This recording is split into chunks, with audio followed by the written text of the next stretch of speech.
করে এগিয়ে যায়, আমরা এই বড় হুজুরের মাধ্যমে তাকে একটা সাইকেল উপহার দেব। এরপরই ওনার কথাটা ইনশাআল্লাহ আপনারা শুনতে পারবেন। ধৈর্যের সহিত আপনারা বসে থাকবেন, আর আমাদের কোনো বিরক্ত করব না।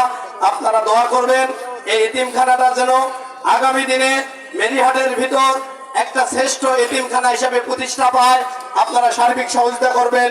আগামী দিনে আমরা যেন আপনাদের মাঝে প্রত্যেকটা বাচ্চাকে, কোরআনের হাফেজকে এই মাদ্রাসা থেকে প্রতিবার যারা সনদপ্রাপ্ত হবেন তাদেরকে একটা হিরো সাইকেল প্রদান করতে পারি। আপনারা দোয়া করবেন এবং যারা সুধী থাকবেন তারা চেষ্টা করবেন যারা এখান থেকে হাফেজ হবে তাদেরকে আমরা যেন এরকম একটা উপহার দিতে পারি।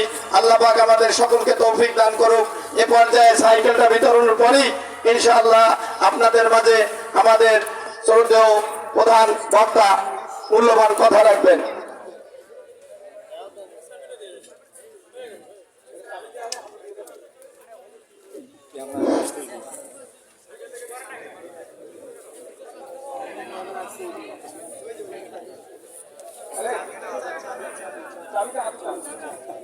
এখন আপনাদের সামনে সকল প্রকার অপেক্ষার পালা শেষ করে আলোচনা রাখছেন আজকের মাহফিলের প্রধান মেহমান বক্তা, মিডিয়া ব্যক্তিত্ব